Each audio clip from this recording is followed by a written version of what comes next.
चलो करें पूजन लेकर आठों तरफ।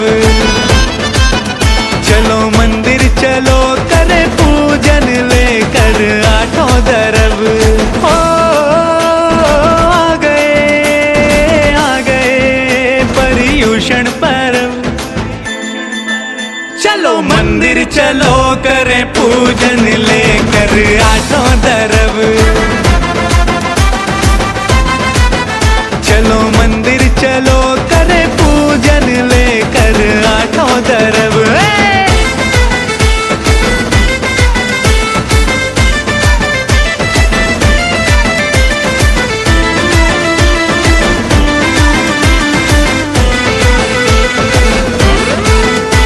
प्रभु दर्श से शुरुआत हो, प्रभु दर्श से शुरुआत हो, फिर कलशों से प्रभु के शीश पे जल की बरसात हो। फिर कलशों से प्रभु के शीश पे जल की बरसात हो। झूमो रे गाओ रे नाचो रे करें भक्ति हम सब। चलो मंदिर चलो करें पूजन लेकर आठों तरफ। चलो मंदिर चलो करें पूजन लेकर आठों तरफ।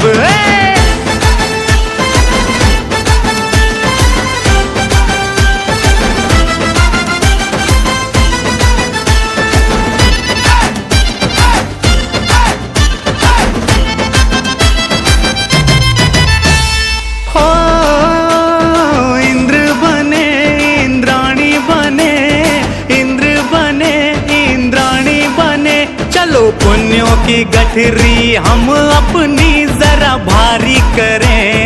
पुण्यों की गठरी हम अपनी जरा भारी करें। छूटे ना मौका ये आया है, देखो अवसर गजब।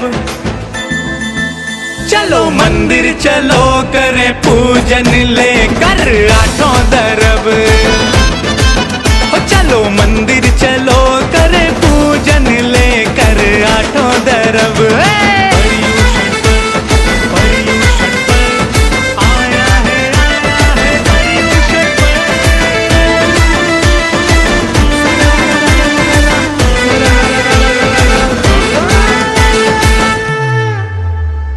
हो। थोड़ा त्याग करें संयम धरें, त्याग करें जरा संयम धरें। 10 लक्षण पर्व में 10 धर्मों का पालन करें। 10 लक्षण पर्व में 10 धर्मों का पालन करें। स्वर्ग में देव भी अचंभित हो, ऐसे मनाएं उत्सव। चलो मंदिर चलो करें पूजन लेकर आठों तरफ। चलो मंदिर चलो करें पूजन लेकर आठों तरफ। विड़मो अरिहंताणम विड़मो सिद्धाणम विड़मो आयरियाणम विड़मो वजायाणम विड़मो लोए सब साहुणम।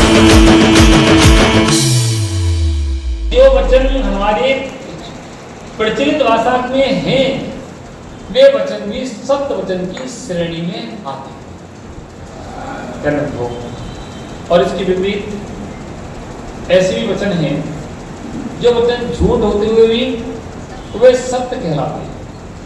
एक बार एक वृक्ष के नीचे एक साधक बैठे थे, साधना कर रहे थे। तभी उनके सामने से एक गाय निकली। जब गाय निकल गई, थोड़ी देर बाद कोई व्यक्ति आता है, हाथ में हथियार लिए था और पूछता, बाबा जी यहाँ से कोई गाय निकली का? वो साधु महाराज खड़े होते हैं, कहते जब से मैं खड़ा हूँ तब से कोई गाय नहीं निकली। तो उन्हें झूठ बोला क्या है?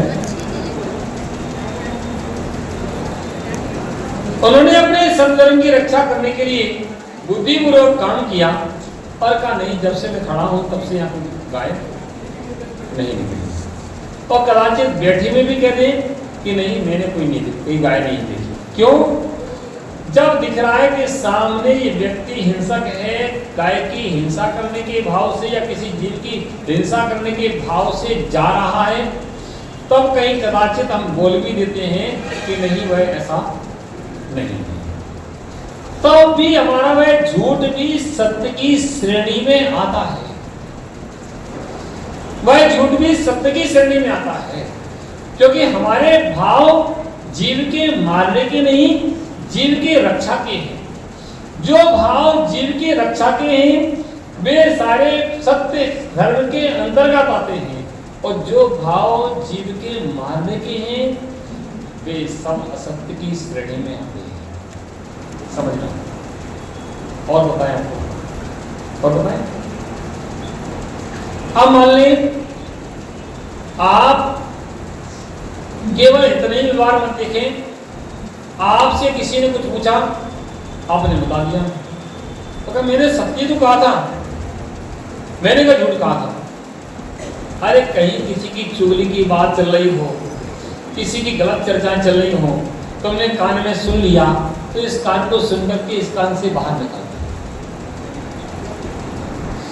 गलत बात, गलत विषय अगर आपने सुने भी हैं तो इस कान से सुनकर के इधर निकाल देना, उनको अपने अंदर नहीं रखना और अपने वचनों से उनको दोबारा नहीं कहना। मान लो किसी व्यक्ति के प्रति तुमने गलत व्यवहार देख लिया या गलत काम करते देख लिया, जो उसको नहीं करना चाहिए था वो तुमने देख लिया या किसी से सुन लिया, उस विषय में मौन हो जाओ, क्योंकि वह वचन भी तुम्हारे लिए सत्य वचन की श्रेणी में नहीं आता। किसी की चुगली के वचन, किसी की निंदा के वचन, किसी जीव के हिंसा के वचन, ये सारे वचन असत्य की श्रेणी में जाते हैं, सत्य की श्रेणी में नहीं आते।